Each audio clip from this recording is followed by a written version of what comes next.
We're here at the National Civil Rights Museum at the Lorraine Motel, where Dr. Martin Luther King was assassinated on April 4th, 1968. All we say to America is be true to what you said on paper.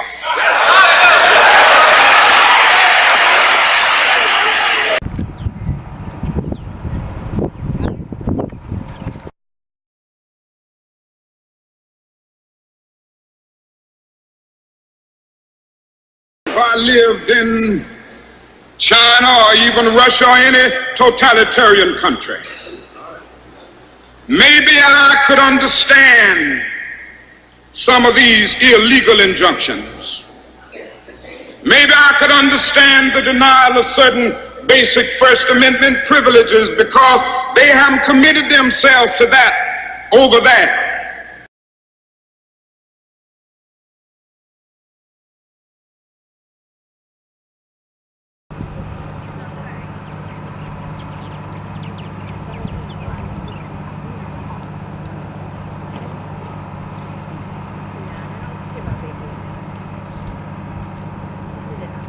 But somewhere I read of the freedom of assembly.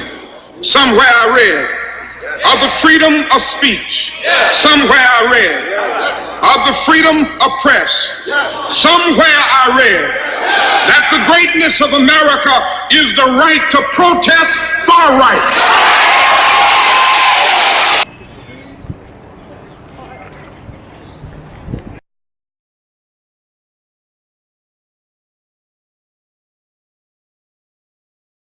And so just as I say we aren't going to let any dogs or water hoses turn us around, we aren't going to let any injunction turn us around.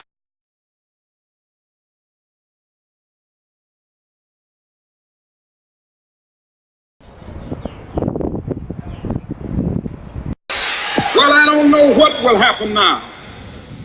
We've got some difficult days ahead. But it really doesn't matter with me now, because I've been to the mountaintop. I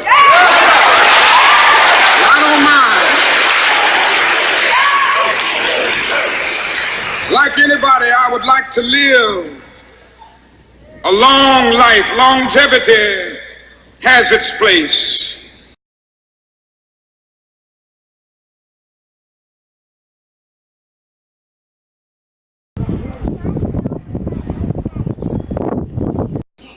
But I'm not concerned about that now. I just want to do God's will. And He's allowed me to go up to the mountain.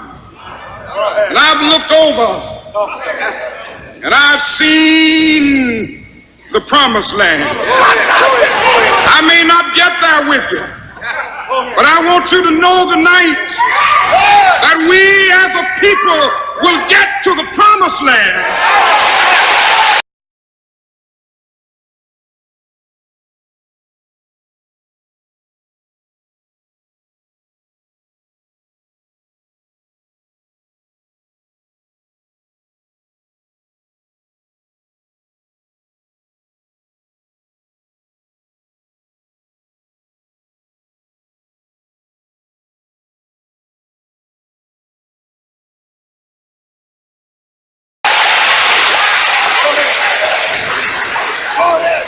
So I'm happy tonight. I'm not worried about anything. I'm not fearing any man. Mine eyes have seen the glory of the coming of the Lord. At 6:01 p.m., a bullet streaked across this building to where King was standing.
it's right. I'll think it's right. Praise God.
The 1896 Plessy versus Ferguson ruling gave birth to the doctrine of separate but equal.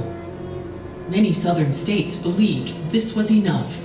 Actions of our Board of Education have been in full accord with the interpretations of the Supreme Court.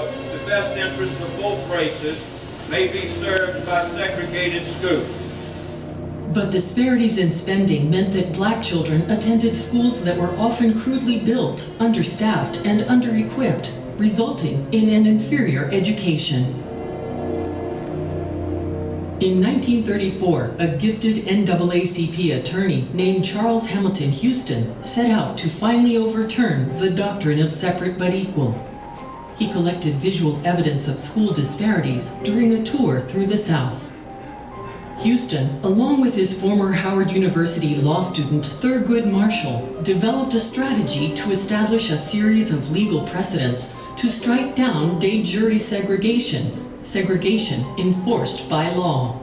Houston informed African Americans that this was going to take a very long time, and they might not win all the cases, but it was the best way that they had to change their circumstances through the legal process. Houston and Marshall began with law schools, designing a strategy based on the fact that they were too costly and specialized to maintain for separate races. A brilliant practical maneuver. They don't need to go into the details for a judge to understand what a bad law school looks like. The team found their first plaintiff, student Donald Murray. In 1936, Maryland's highest court declared that his constitutional rights had been violated when the University of Maryland Law School rejected him because of his race. That victory set the precedent for a series of triumphs over the next 14 years as the NAACP Legal Defense Fund, the LDF, continued to challenge segregation in graduate schools. The goal was always to get to the Supreme Court, but to get to the Supreme Court with the right case.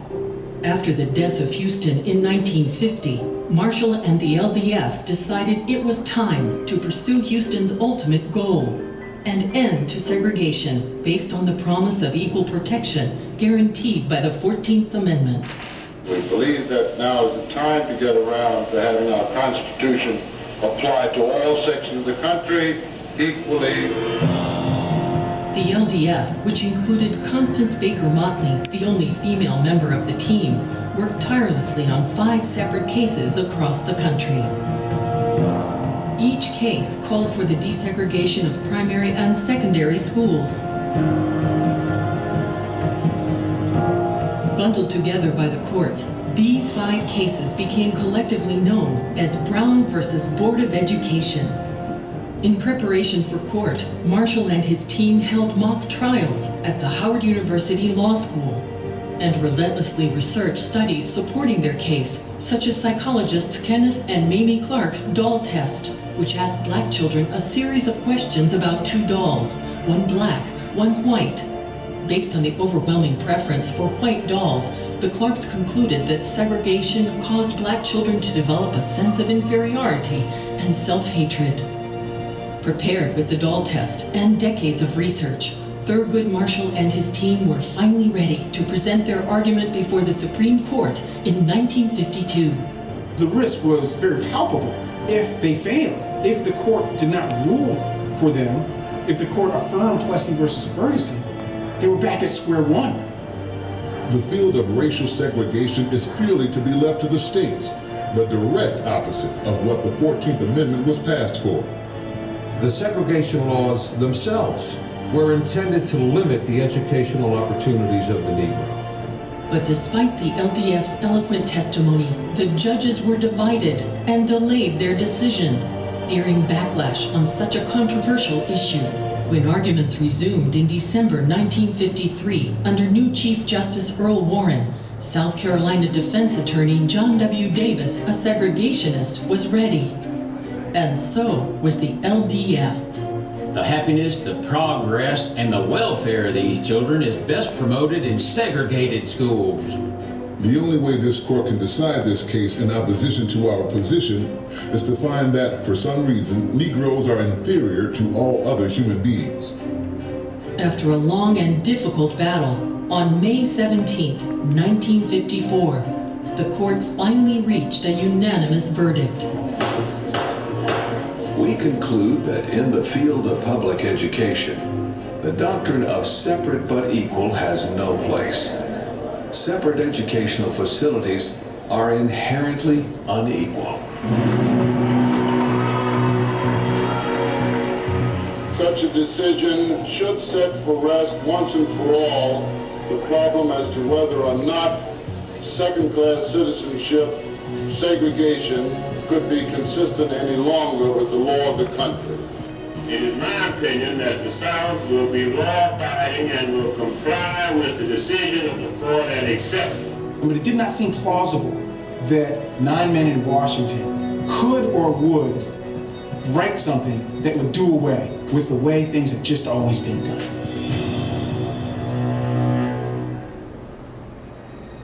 As blacks rejoiced, many whites protested.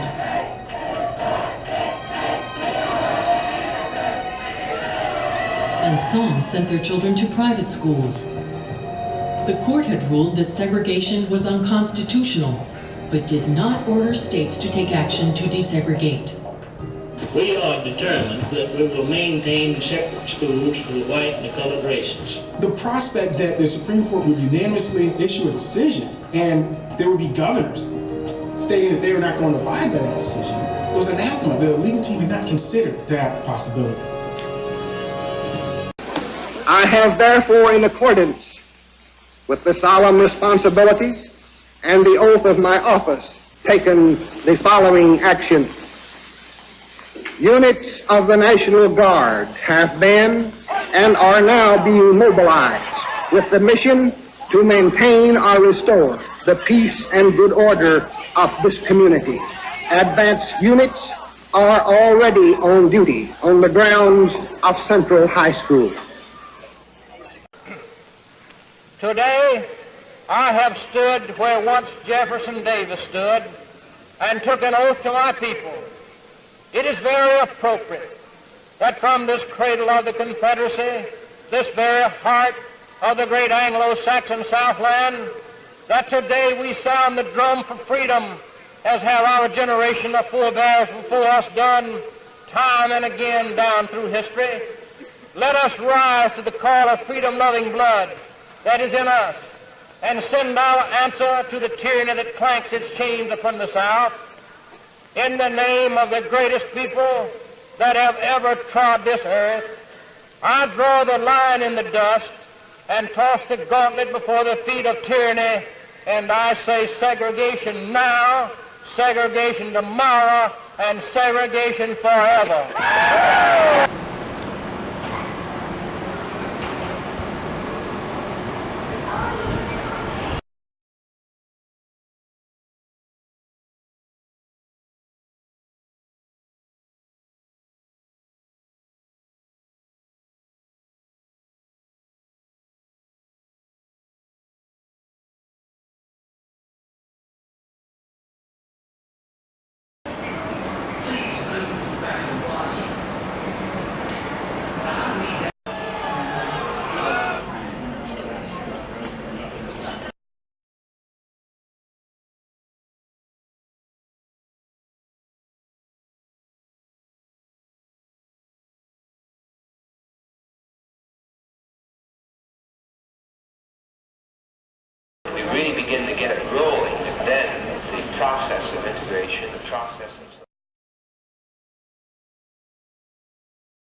you have to train them. That's why they was doing it, so you going to get Africans when they do it.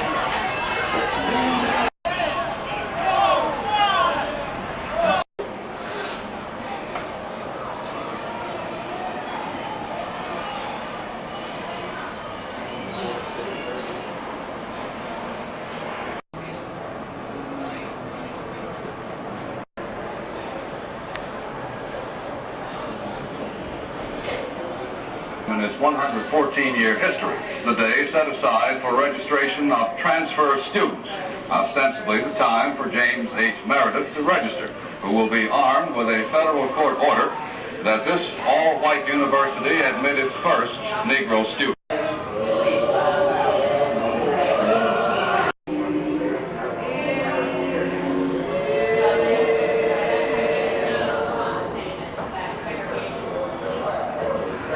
Now I have heard the word wait.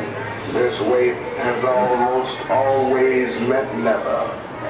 We must come to see that justice too long delayed is justice. Built the homes of their masters while suffering gross injustice and shameful humiliation. Our destiny is tied up with America's destiny. More than 2 centuries our forebears lived in this country without wages. They made cotton. One day, even the state of Mississippi, a state sweltering with the heat of injustice, sweltering with the heat of oppression. The old Negro spirit, though. Free at last, free at last. Thank God Almighty, we are free at last. Congress passed the Civil Rights Act of 1964, but there was still much work to be done in Mississippi.